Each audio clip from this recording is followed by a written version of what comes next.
Hello, today is April 16, 2025.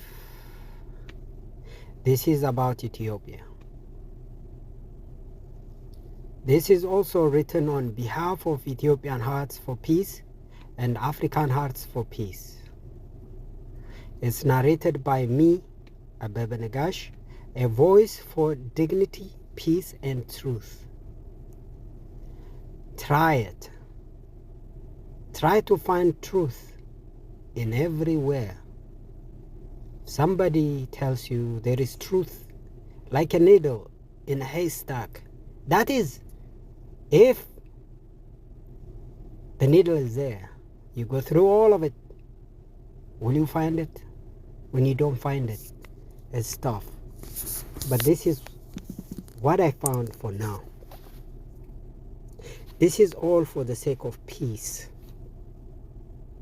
I know everyone says they want it, but in Ethiopia today, that word feels far away, because peace can only be established on truth.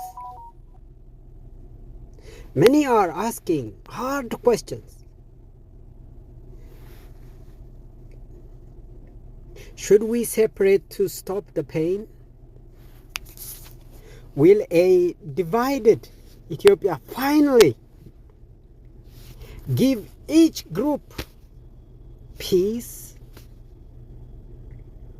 What about the Amhara people, spread across every corner of the land, yet now displaced, killed, or silenced? Will these deep wounds ever heal? I'm not just taking side on Amhara, but now I hear non-Oromos, Amharas, and so forth. Before it was Tigrayans.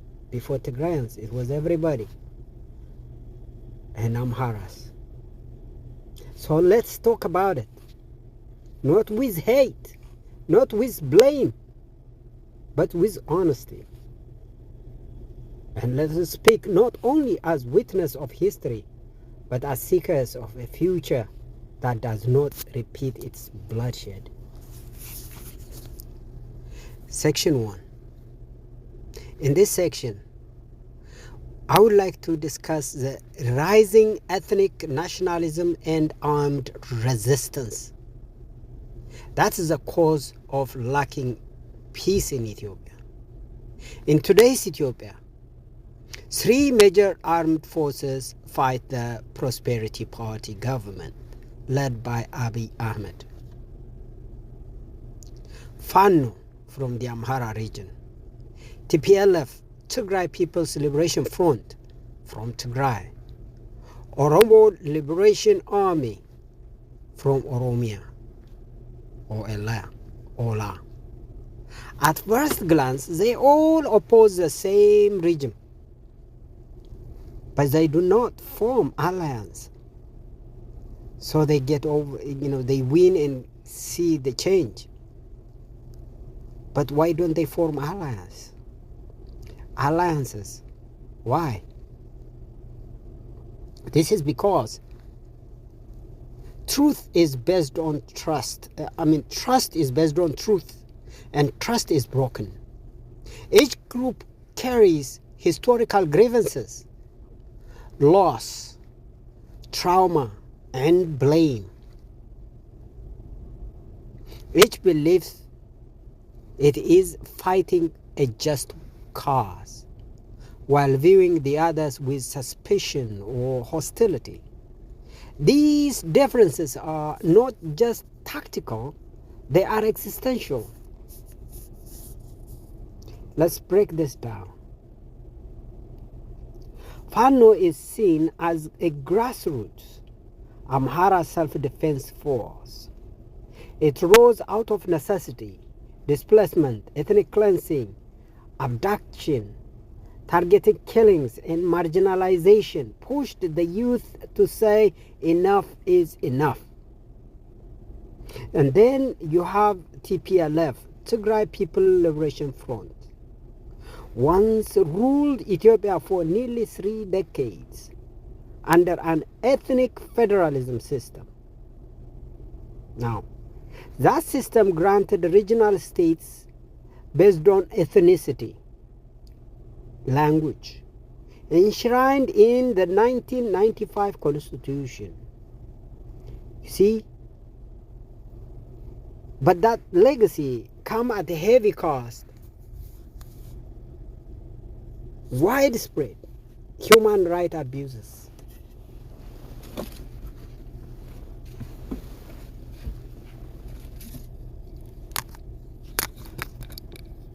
Corruption and division. When TPLF lost power, it retreated to Tigray, fought a devastating civil war, and now presses for autonomy or separation.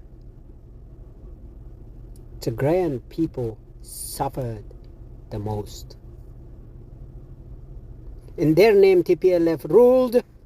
When TPLF is out of power, Tigrayans took the brunt of a nasty war. We all heard it. Churches being burned from above with drones and heavy artillery. We say they are liars. Women reported mass rapes. Nobody could believe them. They endured so much. And the other is OLA, Oromo Liberation Army, who claims to fight for Oromo liberation, but its actions blamed for countless killings and terror in rural Amhara zones and even Oromia itself complicate its narratives. Wolaga is one of them, where the bloodbath took place. Addis Ababa is another. The complicit is the government. In the name of corridor, millions of people were displaced. Their homes destroyed. Churches and mosques destroyed. And it's still coming. The federal government blames them for atrocities though. They blame the state and Fano in return. So why can't they unite? Are you ready for the truth? As to why can't they unite? That's because their ideologies clash. Their vision for Ethiopia differ. There is deep mutual suspicion. And because truth has become political currency, weaponized, reshaped, or denied depending on who is speaking. In the next section, this section, section 2, I would like to discuss the root of the conflict. Ethnic federalism and the Constitution holds the key. The 1995 Ethiopian Constitution, especially Article 39, under TPLF, legalized ethnic federalism. It gave ethnic groups the right to self-determination, including secession. On paper, this sounds democratic. And in reality, it planted seeds of fragmentation. It is the most poisonous article in any constitution in the whole world. Rather than promoting unity in diversity, it encouraged exclusive claims to land based on ethnicity and language. Marginalized multi-ethnic coexistence. legitimized eviction of non-natives, created ethnically segregated politics and media. For example, Amharas living in Oromia or Benishangul Gumuz have been attacked, labeled settlers, and driven out. Mass graves were dug out. Likewise, other minorities living in Amhara region may feel underrepresented, but they are not killed. You ask why? And even if they are killed, it's not as bad as what is seen in Oromia. The result, a country turning against itself. Reform is essential. If TPLF and other ethno-nationalist groups want lasting peace, they must participate in top-down reform of the constitution. If not, changing it and rewrite it. History cannot be selectively told. Justice cannot be ethnicized. The very structure that gave rise to today's violence must be retaught. That is the truth. In the next section, section 3, we discuss, if everyone separates, will there be peace? This is a constitutional right, right? Legally, anyone can separate. Let's imagine this future though. Oromia becomes a separate country, so does Tigray. So does Sidama, Somalia, Somalis, and others follow. Will peace finally arrive? I say to you, no. And here is why.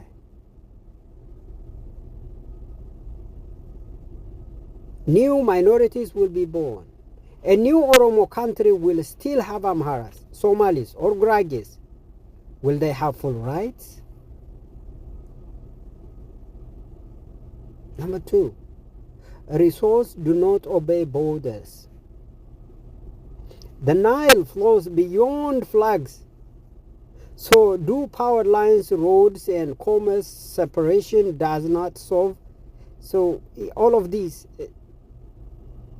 in general, separation does not solve resource conflicts. It intensifies them. And old wounds remain. And the third, Amhara youth who saw their families slaughtered or displaced will not forget. A new border will not erase that pain.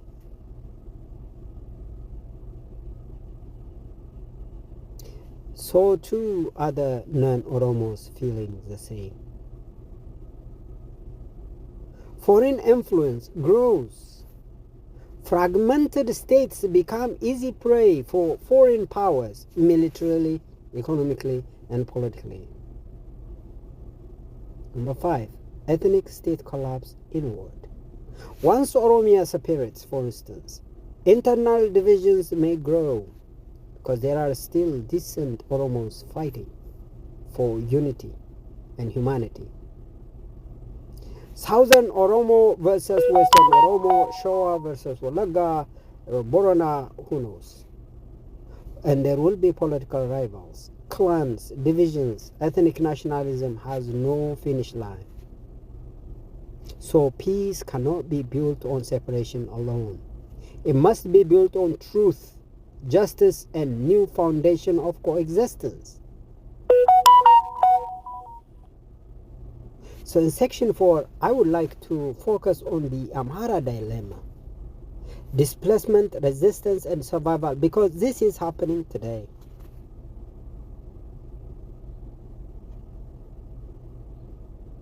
It is happening. If we can't go back and agree on history, we can see what is happening today. So let's focus on that.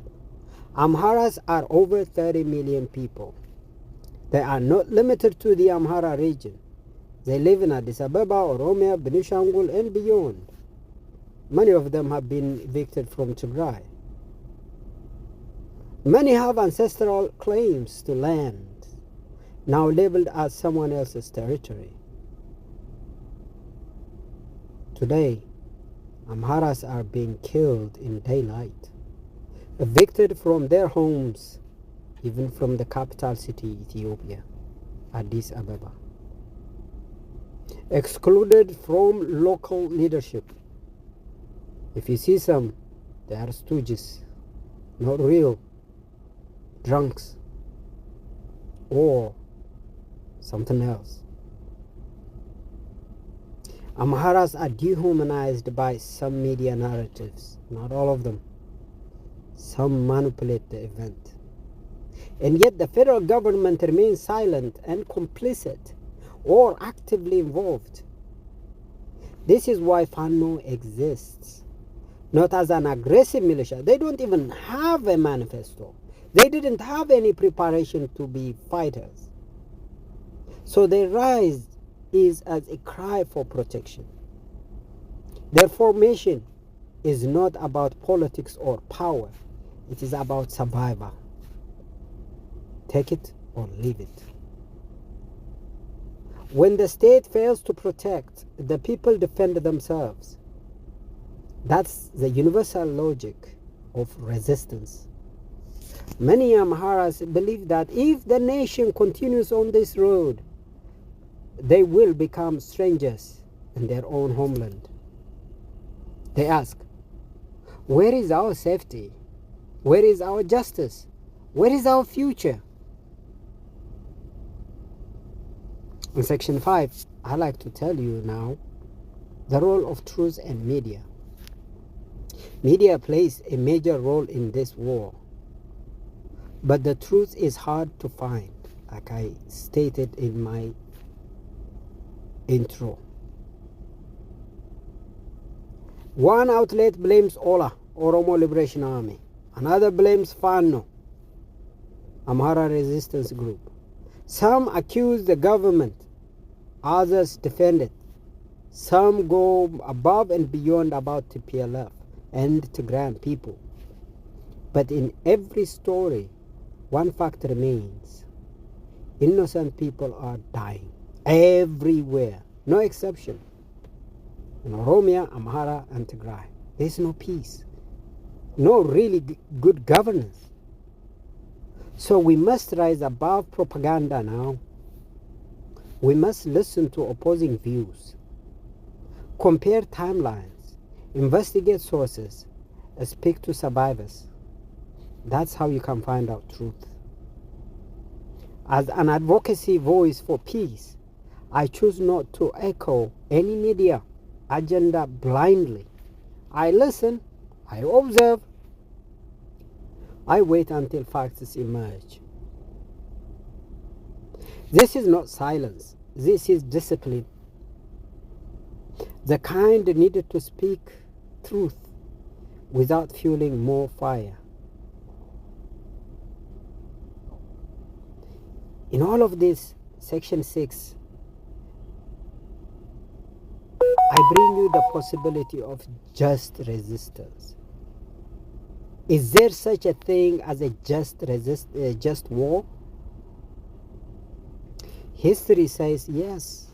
When people are faced with genocide, slavery, or annihilation, and all peaceful means have failed, resistance becomes just. But this does not mean war is good. It is always a last resort. It always costs lives. In Ethiopia, when the state itself is the aggressor, when cries for peace are met with bullets, when the courts are corrupt and the laws weaponized, then resistance is not rebellion. It is survival. Fano, in this light, is not just a group of fighters. It is a community standing against erasure. That doesn't mean every action is perfect. Accountability matters, but we must understand the root cause before passing judgment. In section 7, I see the way forward. A national reconciliation and reconstruction plan. So what can be done? How do we fix what has been broken for generations? Number 1, I can see constitutional reform. Revisit and rewrite the Constitution and Article 39. Build a state based on equal citizenship, not ethnic zones. 2, form a true national truth commission. Document atrocities. Name victims. Expose perpetrators. Healing starts with truth, folks.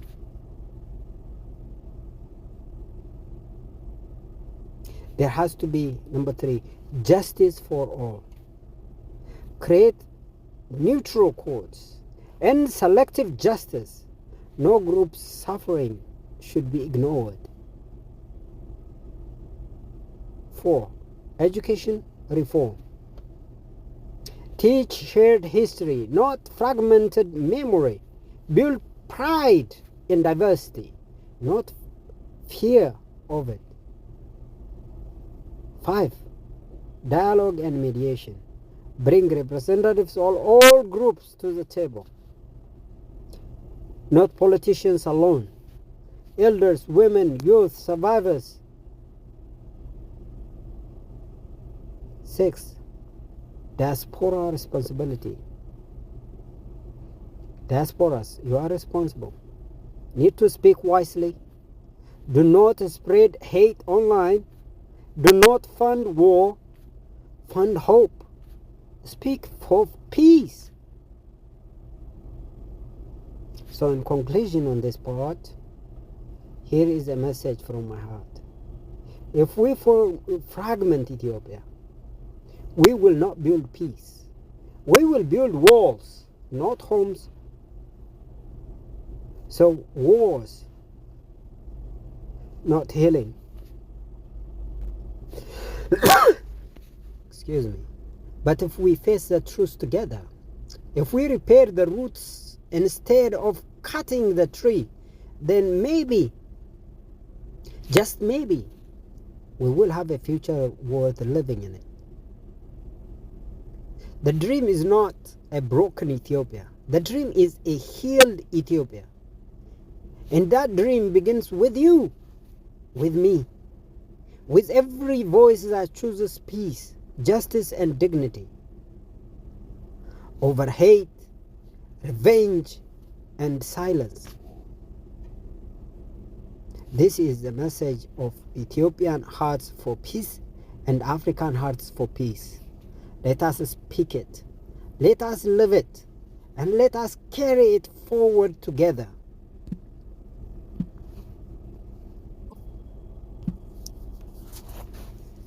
On this essay, we unpacked the root cause of Ethiopia's fractured present, explored the roles played by various actors.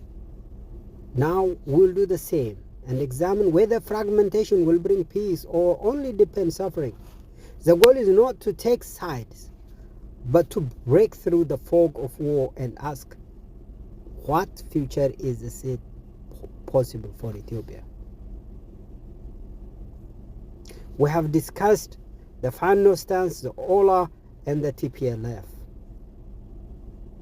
And we also discussed the Constitution foundation of division. We discussed land identity and the war of narrative. Because land is more than soil in Ethiopia. It is identity, history, and survival. When land is grabbed under ethnic justifications, it fuels long-term conflict. So, it is best.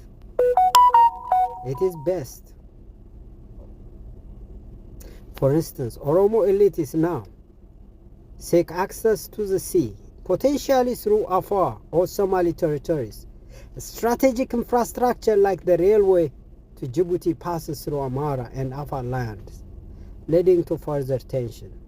You want to be a country by taking all those lands? Where do the Afaris go? Where do the Amharas go along the way? If secessionist movements succeed while holding on to contested lands, conflict will not end. It will escalate. No Amhara movement would accept the permanent loss of these lands. And no Tigray or Oromia secession would feel secure without them. This is a dangerous paradox, folks. Did we talk about the role of external and internal? I think we discussed only about the diasporas. Ethiopia's problems are not just internal, okay? There are external actors, foreign powers, and NGOs, meaning non-government organizations. These often exploit the situation to push their own interest. Western governments preach democracy but fund regimes or movements that serve their strategic goals. The diaspora elites, as we touched bases earlier, living safely abroad, amplify ethnic hatred without facing consequences. Old garbage EPRDF insiders, including the current Prime Minister, rose to power not by representing the people but by manipulating the system from within. TPLF elites ruled for decades and used that time to enrich themselves while dividing the country. Oromo elites now seem to be repeating that pattern. Tigray dominated infrastructure and government sectors during its rule, and today some Oromo elites dominate key state apparatus. Look at the airport or the capital. These cycles of elite domination prevent genuine reconciliation.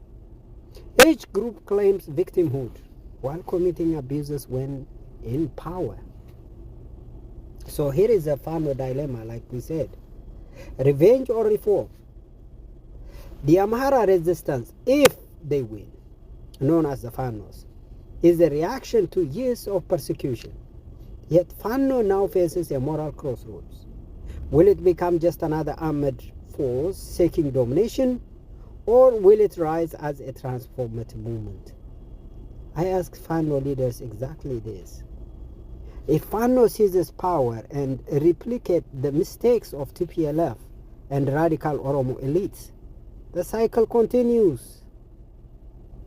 If Fano went and grabbed a land that does not belong to Amhara, because this is ethnic, and forcibly allocated to itself, the cycle continues. However, if it stands for justice, unity, and inclusive governance, it can break the chain of ethnic oppression. I believe there is a potential. So far, they don't rob banks. That alone is enough for me. Anyways, to do that, Fano factions must unite and publish a clear written manifesto with the following pillars: no revenge politics, protection of all ethnic groups, restoration of displaced communities, legal, not violent mechanisms for reclaiming land, rejection of authoritarianism in all forms, etc. Such a manifesto would draw support from all corners of Ethiopia, meaning it's already united, and from the world. More importantly, it would give the Amhara's cause moral authority. If Fano says, oh, it's our turn, let's exploit the system, then the cycle continues.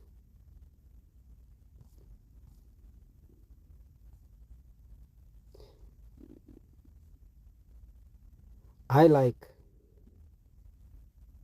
to see a new leadership ethic established somewhere down the road.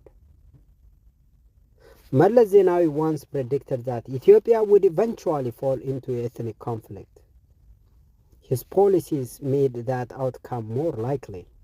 Today, the same danger grows. What Ethiopia needs is not another strong man, but a new ethic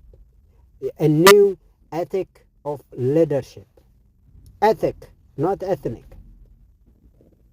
One based on truth, not propaganda. Justice, not tribal loyalty. Responsibility, not entitlement. Sacrifice, not greed. Whoever comes winner in this war might assume power. This goes to you too. This ethic must come from the ground up, not top down. Youth, elders, clergy, and civil society must become the backbone of a new Ethiopia. So a choice before the nation. Ethiopia is bleeding. But even this dark hour, there is a choice. Continue the path of revenge and the country breaks into pieces. Choose the path of truth and there may yet be hope. The question is not just that will happen to Tigray, Oromia, or Amara. The real question is, can Ethiopians become greater than the identities that divide them? Peace does not come from secession. It comes from understanding, courage, and justice. The time for blame is over. You can shrink Ethiopian history into dwarfism. You can dwarf it to 100 years. The truth is there. It existed long. The time for vision has come. So, let Ethiopia rise, not through war, but through wisdom. Who do you think will come to make that happen?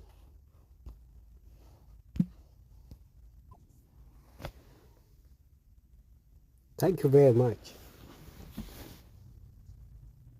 This is Abebe Nagash.